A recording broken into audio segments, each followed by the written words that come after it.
Good evening, ladies and gentlemen. My name is Ella Ahrens. And I'm Braden Marsola Anka. We are both seniors here at Melrose High School. We are so happy to be here tonight to host this event for you all. As some of you know, Braden is off to Stanford next year to play D1 football and continue his athletic and academic career.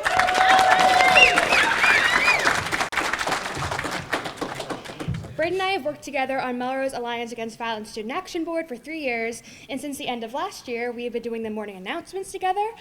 We've become a little bit of a dynamic duo, so I'm a little surprised Stanford didn't want me as well. In all seriousness, this is very well deserved, and I, like all of you, am so looking forward to seeing what Braden does next. Thank you so much for the kind words, Ella. Like Ella had mentioned, we've been partners in crime for a few years now, and she's been the best coworker that anyone could ever ask for. In my over half a decade of knowing her, I've had the pleasure of being in several clubs with her, including the Melrose Alliance Against Violence, chorus and the production of the morning announcements, and her own personal ray of sunshine has beamed a radiant glow in my life, and I'm very happy that all of you get to experience that tonight as well. Too kind, too kind. Before the evening begins, we want folks to know that the mayor's office team has a few physical copies of tonight's speech for those who might be hard of hearing, so if you need it. And now, for our first order of business this evening, we would like to welcome Lou of a Kind, a Melrose-based a cappella group, to the stage to help us kick off the evening by performing the song, Walk Humbly Son.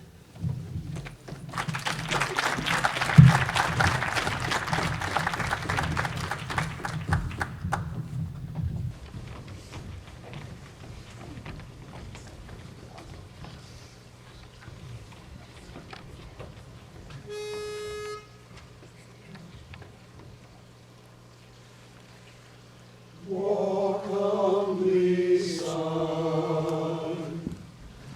Walk humbly now, and cherish every step for a life well spent on this earth we're bent.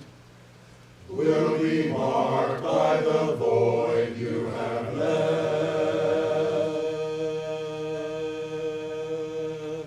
May you conquer, not curse challenges. May you hold back the dark like a dam.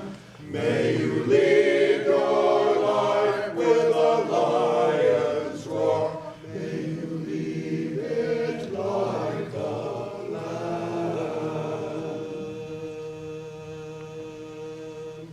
Don't await rewards for your good deeds. A reward won't make them good. Don't await judgment of any foe. They'll receive just what they should. When you find the axis of this world, don't tread too far inside. Run away as far as you think you can. Be well and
join us in thanking Blue of a Kind.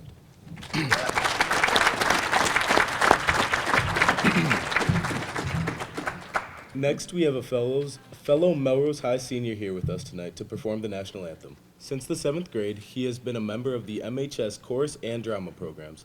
He has performed as a soloist at various community events and concerts, and his passion for singing and performing can be traced back to his early years as a student at the prestigious St. Paul's Choir School in Cambridge, Mass.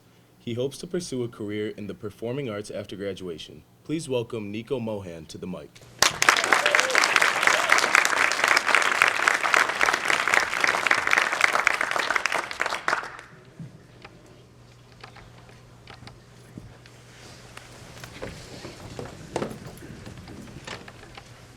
Oh, say, can you see by the dawn's early light what so proudly we hailed at the twilight's last gleaming, whose broad stripes and bright stars through the perilous fight o'er the ramparts we watched were so gallantly streaming, and the rocket's red glare, the bombs bursting in air, gave proof through the night that our flag was still there. Oh, say does that star-spangled banner yet wave o'er the land of the free and the home of the brave?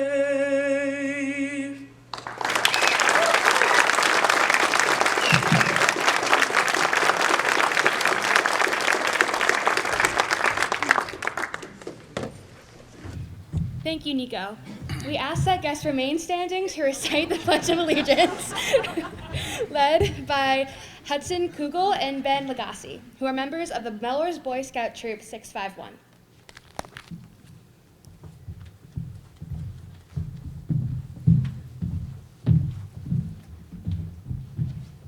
Would you please join us in the Pledge of Allegiance? I pledge allegiance to the flag of the United States of America and to the republic for which it stands, one nation, under God, indivisible, with liberty and justice for all. Thank you. Thank you. Thank you, Ben and Hudson. We are here tonight to hear from Mayor Paul Brodeur. Mayor Brodeur, as many of you know, was elected mayor of Melrose in 2019. He is Melrose's 23rd mayor. Mayor Brodeur grew up in Melrose and graduated from Melrose High School before going on to attend Lafayette College in Easton, Pennsylvania.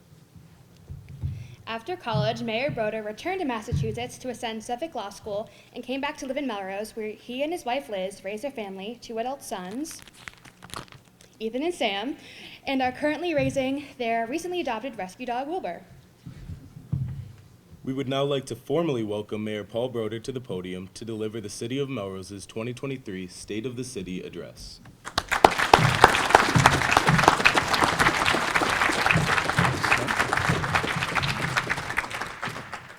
Councilor Carmichetti, is there going to be a screech? Thank you. Thank you. If only Braden chose Lafayette College, he would be a football god in Eastern Pennsylvania. It was not to be. It was not to be. So this will be like a State of the Union speech, except I won't be talking about Social Security, and hopefully no one will yell out, "You lie," during the speech. But seriously, folks, welcome. I am so thankful for all of you being here tonight. This is, believe it or not, the first time I have had the honor to address the community in person to share the state of our city. And I want to welcome, first of all, our residents of our great community, our legislative delegation, State Senator Jason Lewis and State Rep. Caitlin Bergara-Bedian, and we shall, in July, be bowing down to them for the incredible work they're doing to secure local aid If they can deliver on Governor Healy's promises in terms of local aid, the community will be so grateful. I know you'll do a great job, as you always have.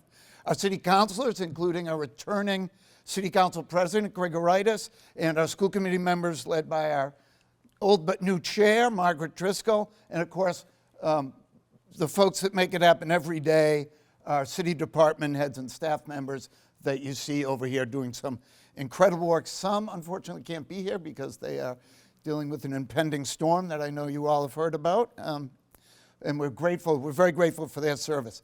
I certainly want to thank MMTV and the Melrose Public Schools for hosting us. And finally, thank you to Blue of a Kind, to Nico, Ben, and Hudson for sharing your talents, and to our Melrose High seniors, hosts, and MCs, Ella and Braden, two of the most talented folks I've had the privilege to work with here in the schools and in the city.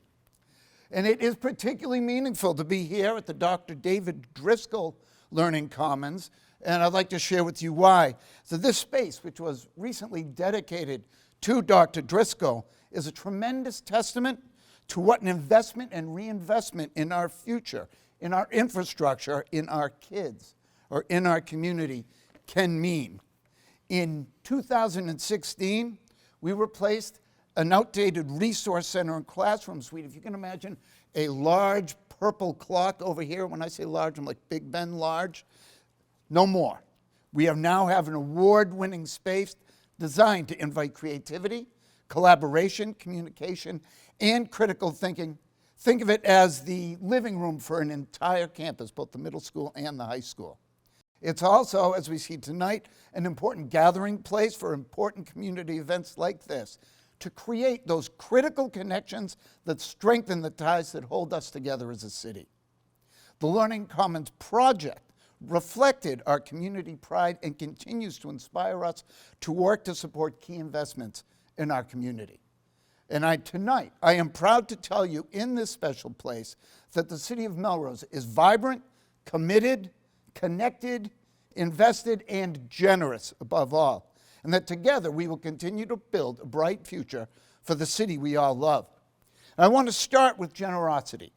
People in Melrose give back, both through acts of kindness and through their time, or giving financially to support the causes we all care about that lift up our community and assist fellow residents in need. There is almost not a day that goes by that someone stops by my office to drop off a check for the emergency fund. Just one example of how neighbors help neighbors in our community. In further thanks to the generosity of the Melrose residents and our community partners, we have been able to address diaper needs for our youngest community members, provided 80 recreation department scholarships, distributed over 300 free meals to kids and their families last summer, collected donations of medical supplies for Ukrainian refugees displaced by an unjust war, and witnessed and supported the great work of Melrose Kind and other groups that make that compassion central to what we do here in Melrose. At this time, I do want to take a moment to acknowledge the tragic earthquakes that have taken place in the area of Syria and Turkey these past 2 weeks. The horrific toll of devastation is unfathomable, and its impact is felt by family and friends of those communities who live right here in our city. On behalf of the city of Melrose, we send our thoughts and prayers to all those who've been affected by these and other humanitarian crises. And while there have been many difficult moments, so much good has happened in this city. We have finally begun to see a return to normal that we have been pining for, quite frankly, for 3 years. We have returned to many of our beloved traditions and celebrations, and tonight the state of the city joins that list of events that brings us together as a community. In that spirit, I hope you will join me in celebrating our accomplishments, acknowledging our challenges, and looking forward with excitement and optimism to our shared future. You'll recall, following my announcement at last year's State of the City address that we were making 2022 the year of community health and wellness. Well, I am proud to share with you the significant steps we have taken to meet this critical need. We have hired the city's first full-time social services coordinator and continued to fund a part-time social worker that primarily works with elders, thanks to the Friends of the Milano Center. As witnessed by their enormous caseloads and the incredible work they do, we know they are addressing previously unmet needs, often exacerbated by the pandemic, and we should be proud as a community for the work that they do. We have formed and reinvigorated Melrose Health and Wellness Coalition, which works to prevent substance abuse, increase access to critical resources, and promote health and quality of life for all Melrose residents. I'm particularly excited that we have trained over 120 community members in both youth and adult mental health first aid. And we have offered recreation programs to nearly 5,000 participants, including 100 who are taking the new mindfulness program spearheaded by Recreation Director Frank Oliveri. Frank, I don't think Frank was able to be with us tonight, but I want to thank him in particular for his energy and his organization and stepping beyond a traditional rec director role to help support all the members of our community. Because we have focused as well on youth health and wellness. This past summer, you will recall the Boys and Girls Clubs of Wakefield and Stoneham, a new partner here in Melrose, partnered with the city to offer a Summer of Wellness, a free healthy meal distribution and wellness-centered recreation program for families. Our Health and Wellness Coalition has been working closely with our schools to develop primary prevention programs for students and education programs on both substance abuse and mental health for parents, including webinars on how to manage stress, family stress in particular, and understanding teen depression. And under the leadership of Health and Human Services Director Anthony Chu, who is unfortunately before the Wakefield Select Board tying up his budget from that community, we have secured a 3-year Stop School Violence grant that will be used in part to place a new adjustment counselor in the Melrose Public Schools, as well as provide related trainings for our teachers. Regarding ARPA, the city has allocated over $3.3 million in federal ARPA relief funds to our schools to deal with the costs associated with COVID and to also make much needed investments in school buildings and infrastructure. Now, I want to be clear. We know that the FY22 and 23 budgets were not sufficiently funded to meet the challenges presented by the increased cost to our schools, driven primarily by special education and related transportation costs. We also know quite candidly that that shortfall should have been discovered in FY22 earlier than it was. We developed a concern about fiscal management in our schools. I am happy to report several things: that we were able to cover the FY22 shortfall with ARPA funds and are confident that the school department is putting best budgeting practices in place. Having that confidence, I today sent to the City Council an order to appropriate $2.5 million in free cash to ensure that we can provide the level of programs and services that we committed to when we passed the budget last summer. I do want to take a moment to remark on the resiliency of our students, teachers, and staff, and particularly lift up the remarkable achievements of some of our programs in and out of the classroom. Our sports team continue to excel, Braden being a terrific example of that. Our student artists and musicians thrive, like Ella. Our world languages program is again not just offering 5 languages, but sending our students throughout Europe to get that real-world experience that is second to none in communities around Greater Boston.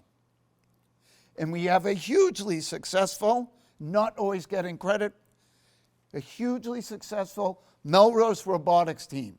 The Melrose robotics team welcomes an extraordinary number of our students, introduces them to STEM, and helps them build social relationships just like any other sports or extracurricular activity. And I know I'm joining my fellow school committee members to express our pride and admiration for our students, their mentors, and the faculty advisors for all these activities. They are truly shining examples of what is possible when students, parents, families, community, and faculty work together to create opportunities for learning and growth. That having been said, I am happy to say that opportunities in Melrose are not limited to young people. You may not know, but our population of people over 60 is our largest and arguably our fastest growing population in the city, with approximately 6,000 residents in that cohort. We are truly committed as a city government and as a community to supporting older adults in Melrose and giving them the enriching experiences and excellent quality of life that they deserve. This year, we saw the grand reopening of the Milano Center after renovations that included critical upgrades to our HVAC systems for improved air quality and related public health benefits. And I would note that it is no longer the Milano Senior Center because we recognize the diversity of activities and of attendees that are served by that tremendous, tremendous asset. I would note as well, with special thanks to the delegation, that we now have constructed an outdoor patio pavilion that provides an outdoor gathering space so that we can provide additional robust outdoor programming for our older adults and the entire community in a more comfortable setting. And if we learned anything in the last 3 years, it is the value of outdoor space. But we have also taken important steps towards becoming an age and dementia-friendly community. Upwards of 130,000 people in Massachusetts alone have Alzheimer's disease or another form of dementia. And that number is projected to increase to 150,000 by 2025. We can do no better service to folks living with that disease, their caregivers and families, in providing that support as they are valued members of our community.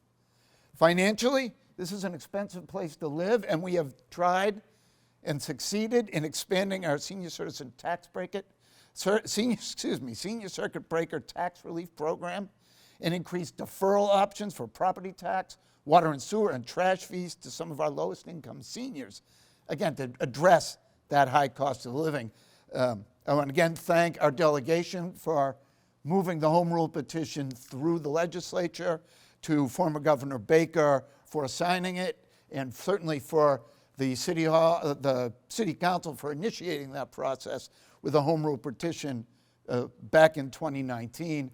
I'm excited to say that the governor and lieutenant governor have announced some tax reforms that will provide additional benefits to our seniors and caregivers, and I hope that moves to the legislature quickly. This year, the city also worked on our goals to be a more inclusive community. The city is committed to creating a culture where diversity is valued. And this year, our HR department launched a series of DEI trainings and education for all staff, including anti-discrimination training and training on the Americans with Disabilities Act.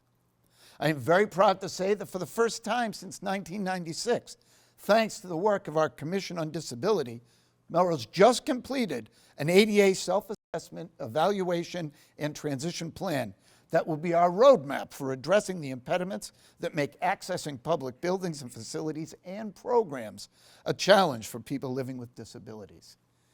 And those are just first steps.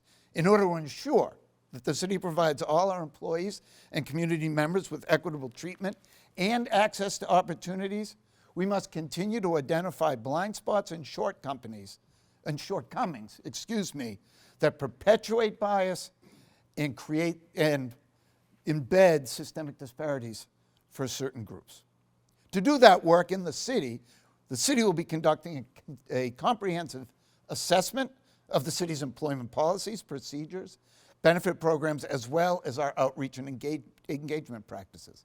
And I want to again thank our city council for their wisdom and forethought in approving the funding that is allowing us to make these goals possible. And I want to thank our HR director, Polly Latta, for spearheading the effort on the city side.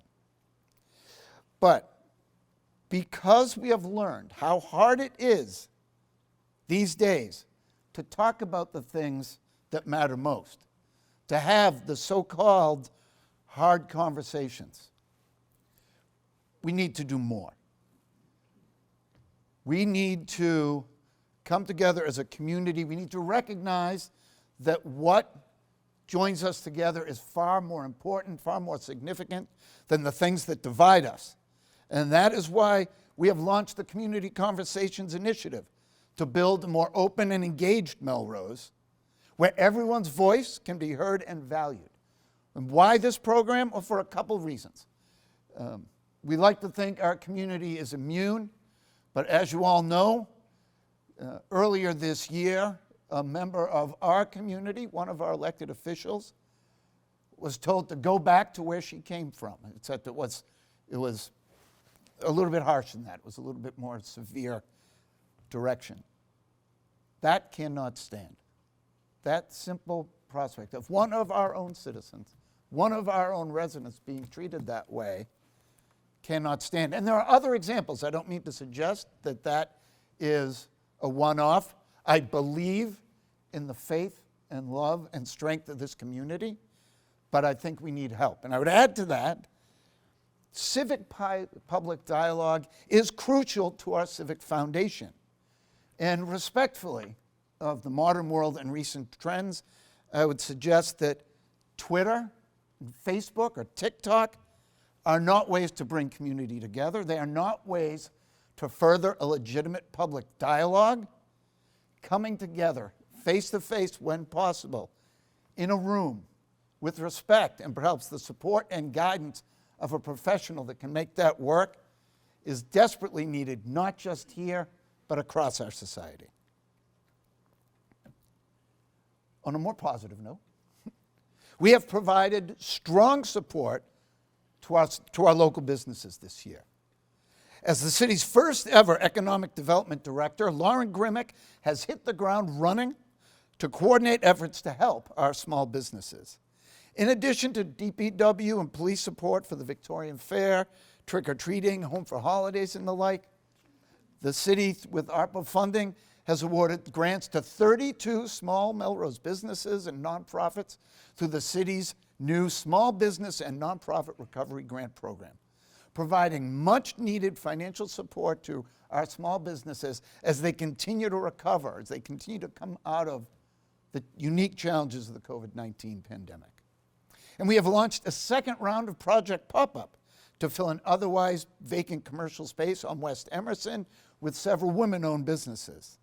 And I would like to note, I would like to point out, if you have any doubt that our business community is not vibrant and strong and thriving, I would note that much of our innovation, much of our new businesses in the last several years are the result of women leadership, women-owned investment.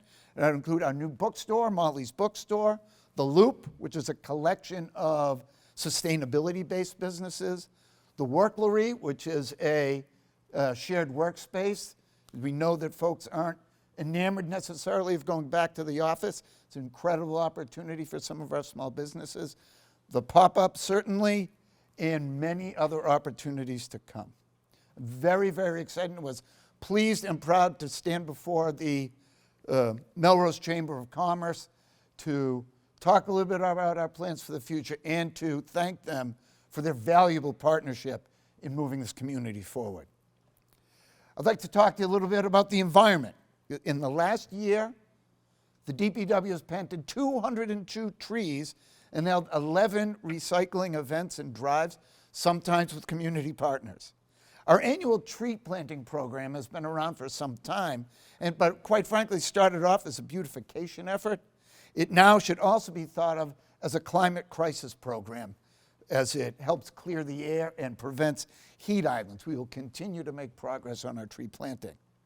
We have also held various sustainability events and programs in conjunction with Rep. Lippert-Garabedian, Zero Waste Melrose, the Melrose Energy Commission, our friends at Ped Bike, and many other community partners. And I want to thank all of them for their dedication and their commitment. And I'm proud to say that we are facing the climate challenge head on. This year, we have moved the city towards a zero net carbon emission future. We've adopted a Melrose Net Zero Action Plan, which creates a roadmap for reducing community carbon pollution in buildings, transportation, and energy supply. We have adopted an electric vehicle policy for city vehicles and worked with National Grid to electrify our fleet. And we have launched the Melrose Energy Challenge, which is a new resource designed to help residents and small businesses electrify everything. That is the wave of the future towards a clean energy future through step-by-step coaching with energy efficiency, heat pumps, solar electric vehicles, and clean energy projects. We also secured a $500,000 grant from the state to decarbonize the library as part of our renovation project.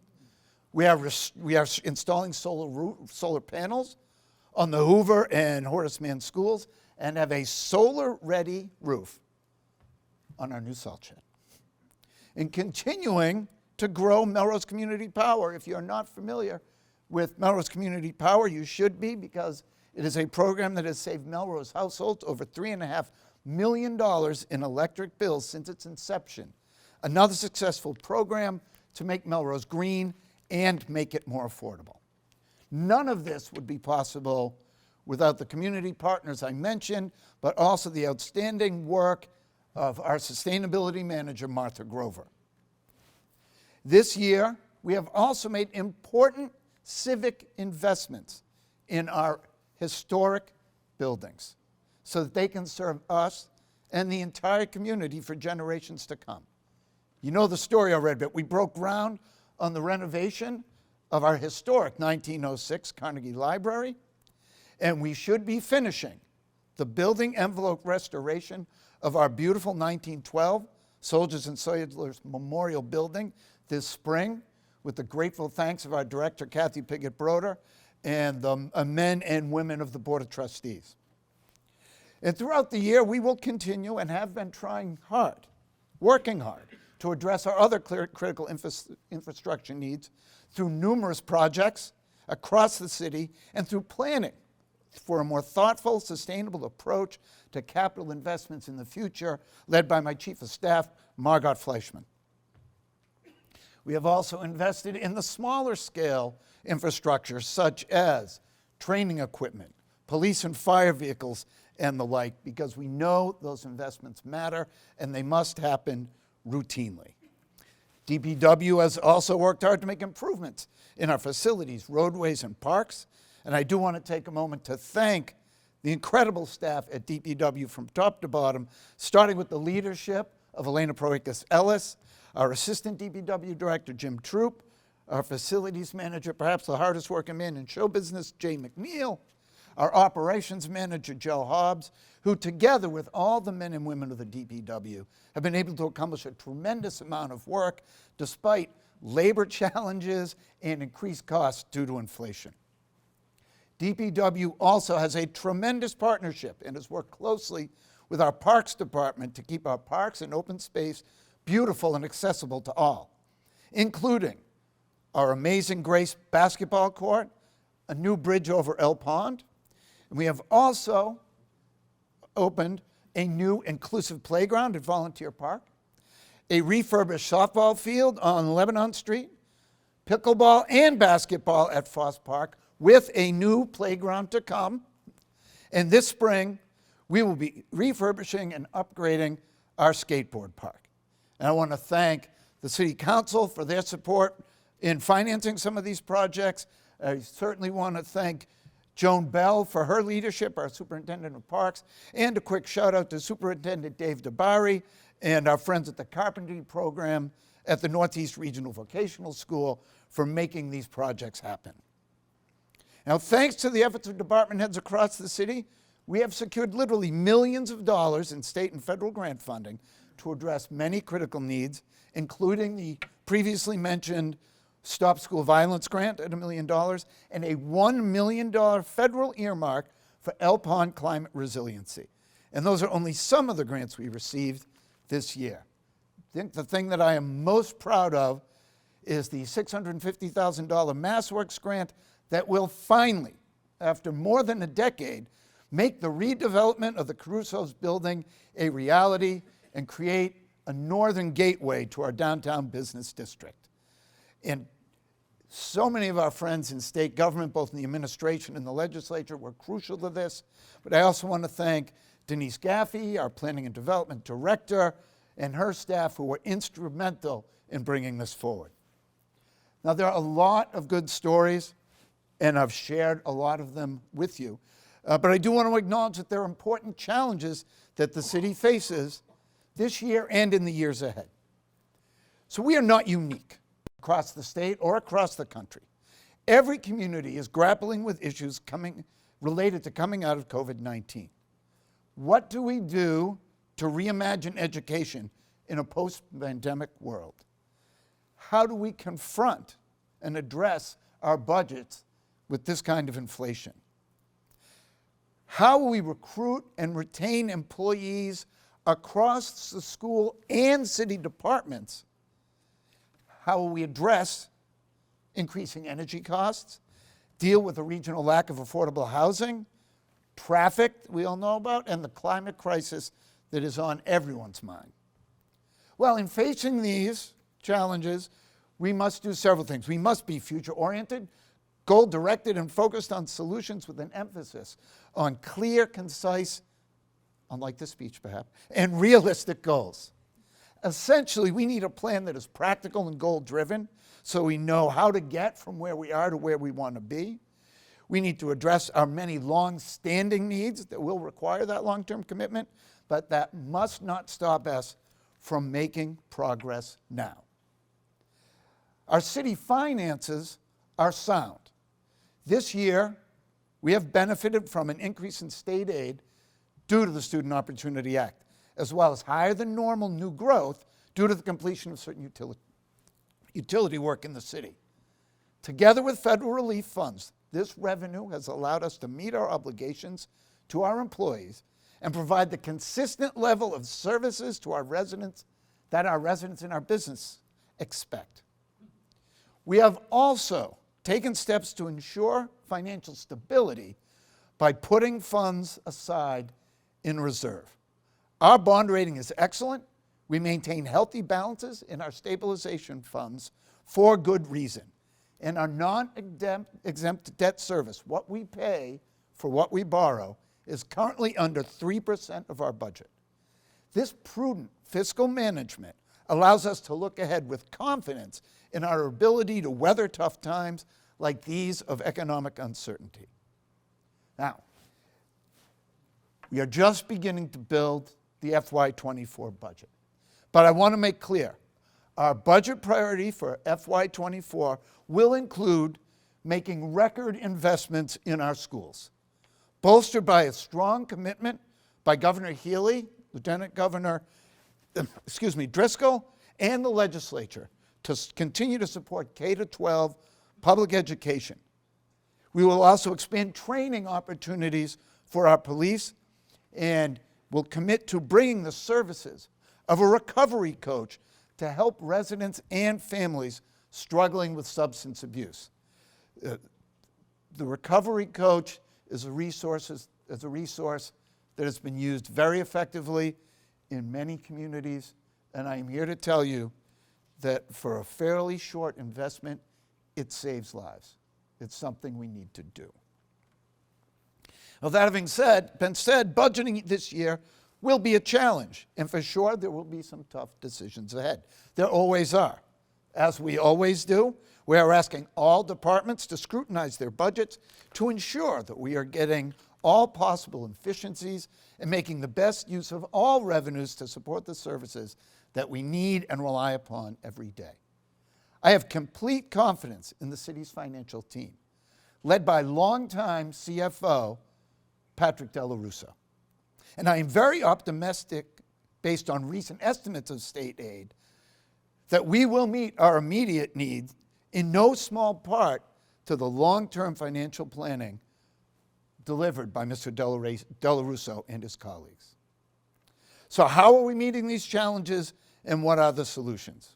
Well, over the past few years, really, we've been doing a lot of planning for our future, from age-friendly to net zero, to what I consider our number one challenge, our public safety buildings. And I want to talk about this and address it head on. As we know, this effort goes back several administrations. How do I know? Because this right here, my friends, is the December 1996 plan. 5 volumes. In today's money, pretty short money. This is the 2017 plan. Very, very, very well done, but never put before the voters. And I'm not here to blame or criticize anyone. We have always had multiple challenges, and the last time we were going to consider this, we opted to pursue an override as well. Well, we simply cannot pretend that the need doesn't grow clearer and more urgent with each passing day. And we simply cannot expect our first responders, our police, and our firefighters to provide modern public safety services in aging and obsolete buildings, one of which was built over 120 years ago. That is why I am committed, as you know, to bringing a viable public safety building project to the voters of Melrose so that we can make good on the city's commitment going back decades to assess this unsustainable situation. We're already making progress towards that solution. In 2021, we reinstated the Public Safety Building Committee to revisit the last plan done in 2017 and to work to move a plan forward. I want to thank you for the residents and staff of this committee and past committees for the work that they have done to get us to this point and have stepped up to finally solve this daunting task. I want to particularly thank Fire Chief Ed Kalina and Police Chief Kevin Fallier for their work, as well as the members under their command for their focus and dedication to getting this done. In partnership with the City Council, we have dedicated funds to advance design options for renovating and replacing these buildings. A website has been launched and refurbished already that gives up-to-date information and scheduling information about the project, and I want folks to rest assured that we have begun discussions with the state, our city financial advisors, and our bond council about how we can structure a debt exclusion to fund this project. Now, we won't have a clear picture on the cost, or I should say a clearer picture on the cost, until the end of March at the earliest. And whatever we learn will require a great deal of public socialization, public discussion. But I want to make it clear that the Public Safety Building Committee and this administration are 100% committed to a public process that will continue with a city council hearing, I believe, a week from tonight, and additional listening sessions in the spring. But here's what we can't do. We can no longer continue to build plans and then put them on a shelf. This is the last time around the block for these buildings. The public safety buildings, again, must and will be the city's top priority in terms of finance, public safety, and infrastructure.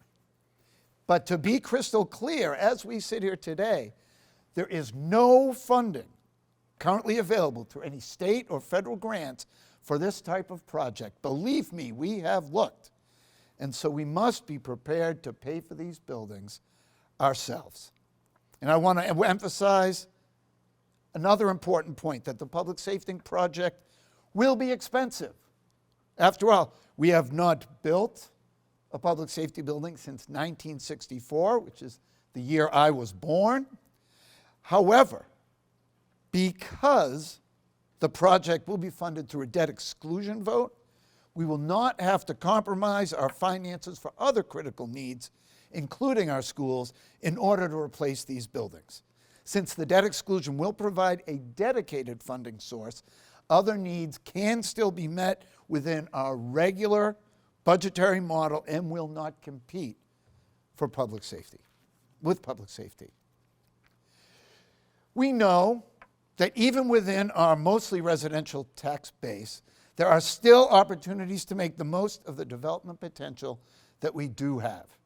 That is why we are so fortunate to again have Denise Gaffey at the helm of the Office of Planning and Community Development, which continues to play a crucial role in improving our downtown and laying the groundwork for future development, particularly mixed-use development, while preserving the character of our community. Denise would be with us tonight, but she is attending a meeting of the planning board working on the very things we're talking about here tonight.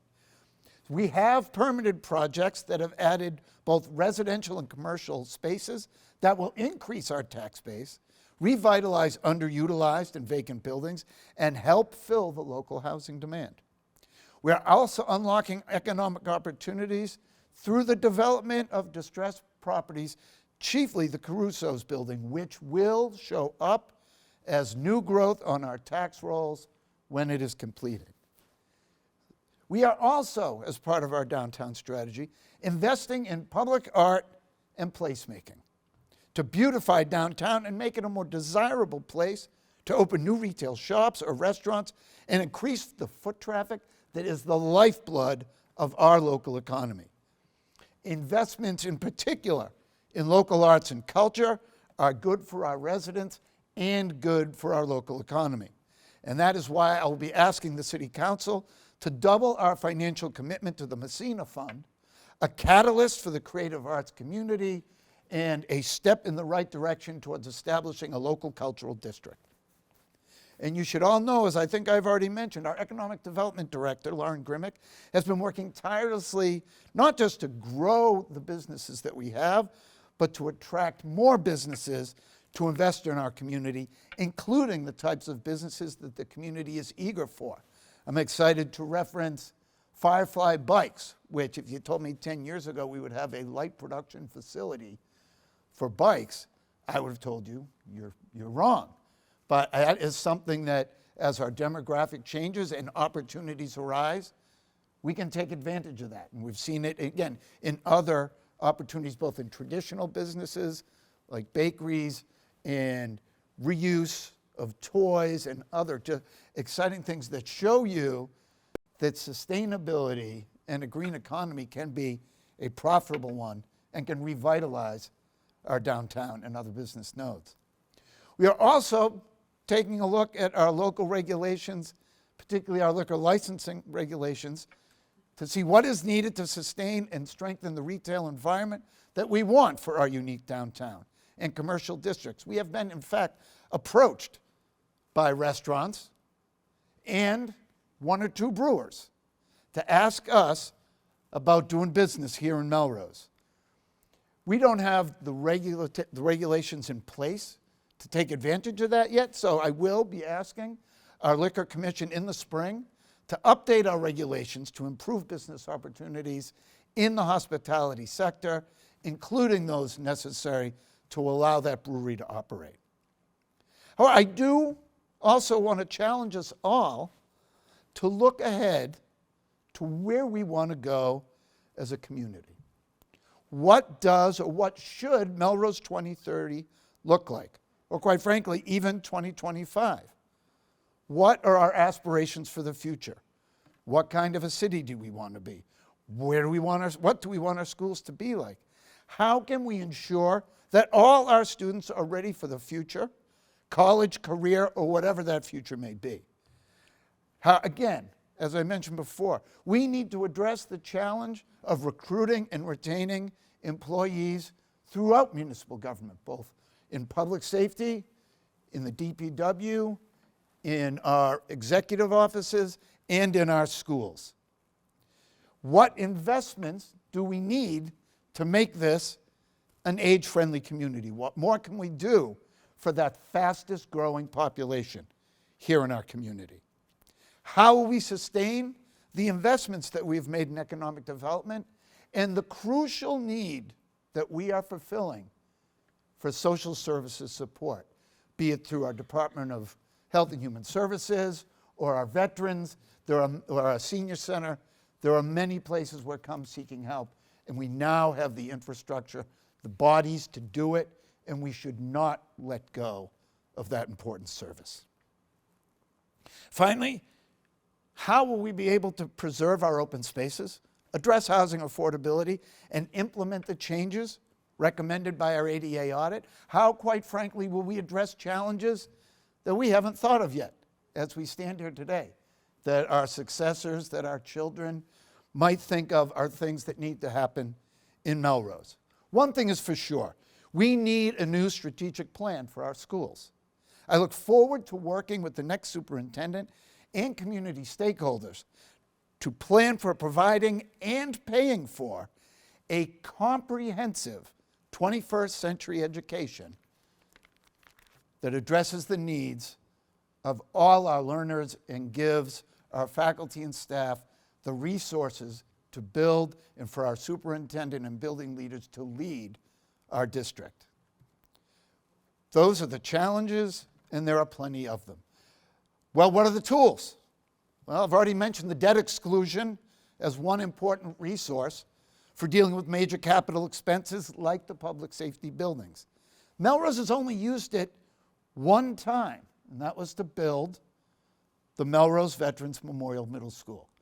It was a fantastic investment. It was an expensive investment that the community got on board with because they recognize if you do not make that investment, your community is going backwards. The same is true of our cultural assets, like the Library and Memorial Hall, and it is true of our public safety buildings. So we need to move on a debt exclusion to make that happen. If we want to grow our investments in our schools, recognizing we are in a low-growth environment, and under Proposition 2.5, we can really only grow by 2.5% and rely on the generosity of our partners at the state level. If we want to do more than that, we will need to consider whether and when the community should consider another override. I do not mean to suggest that that will happen tomorrow. As a matter of fact, I would suggest that it should not happen tomorrow, because we have some work to do to rebuild some credibility in terms of our school budgeting, and we also need a sober analysis of where the money comes from and where we want it to go. These are important decisions for our future, and it will require the whole community to take part in that conversation. And I want to talk about the Community Preservation Act. For those of you who don't know, the Community Preservation Act is exactly what it says. It is a local tax option that allows a separate fund of revenue to be created that is dedicated to community preservation, historic preservation, preservation of open space, some outdoor recreational opportunities, and affordable housing. The reason why I think it is critical to tap this, the reasons are twofold. First of all, it suits and provides funding for several needs I hear about almost every day in the community. Second of all, 197 communities in Massachusetts, representing over 70% of the population of Massachusetts, use CPA to invest in this important work. So joining the CPA is not a new idea here in Melrose. I think it first appeared in our 2004 master plan. It appeared in our 2016 master plan, I want to say, and it appears in our housing production plan. Communities have been adopting this since the late 90s, and the reason why, if for no other reason, that we should take advantage of this is because the state provides matching funds. The amount depends on how you structure your ballot initiative, but we are now, through our tax dollars and some fees, paying for 70% of the Massachusetts population. We are paying for 197 communities to take advantage of this program, and we are getting nothing in return. Leaving money on the table is never, ever a good idea, particularly when it comes to our fiscal needs. And the reason why I talk about community goals and how to fund them is because there is no power for change greater than a community discovering what it cares about, what it can coalesce around, what we can agree as a community is important, and how to develop that vision for the future. To that end, I will be requesting your participation in a Melrose 2030 task force to begin the work of identifying the community's long-term vision, not just for education and the master plan that I spoke of, but those other challenges, the long-term challenges that we face. Again, retaining and recruiting great employees, imagining a 21st century public safety infrastructure, combating climate change, making our community come closer to the ideal of one community open to all. It's a hard conversation. Not everyone can afford the same things. That is why we as a community have to get to work and figure it out, because we are doing a great job with ARPA funds and have created kind of a social safety net to meet some of those needs, but there are more needs to be met and there is more progress we can make, and we will need to decide that as a community. But tonight, I will commit to you that we will continue to responsibly balance our budget every year. We will continue to responsibly balance our budgets. I mentioned that. We will continue to invest in our schools, operating budgets, and its capital needs. We will continue to invest in our critical infrastructure, including and importantly, rebuilding our public safety buildings. We will continue to be a state leader in tackling climate change through local action and through partnerships with our state and federal delegations and our dedicated community organizations. We will continue to work hard, needed for us to be a more inclusive and welcoming community, that one community open to all. And we will continue, perhaps most importantly, to do the fundamental work of our community. Educate the kids, plow the snow, build our sidewalks, respect and love our neighbors, create, ultimately, an exceptional quality of life for all of us who call Melrose home and all who want to, not just now, but in the future. In the spirit of this wonderful Dr. David Driscoll Learning Commons, I plead for your creativity, your collaboration, and your critical thinking to chart the course of our community into the future as one community, connected and open to all. Thank you very much for listening. Much appreciated.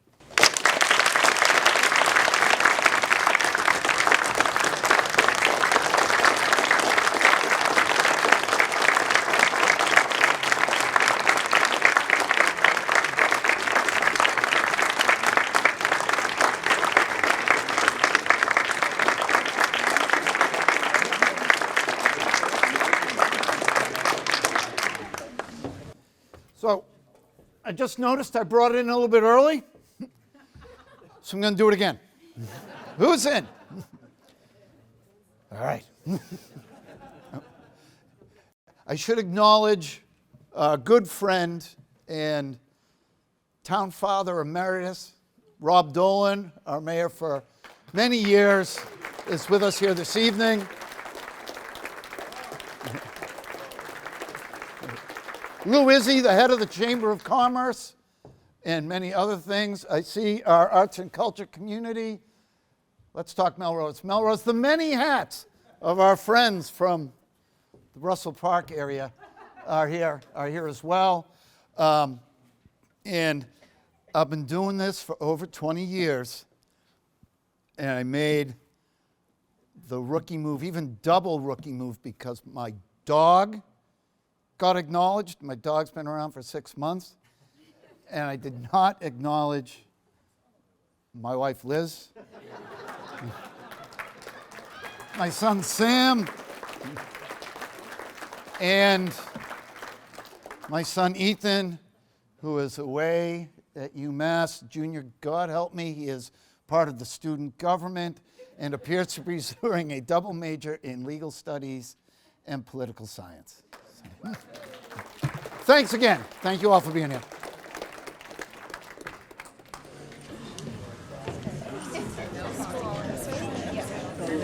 Melrose.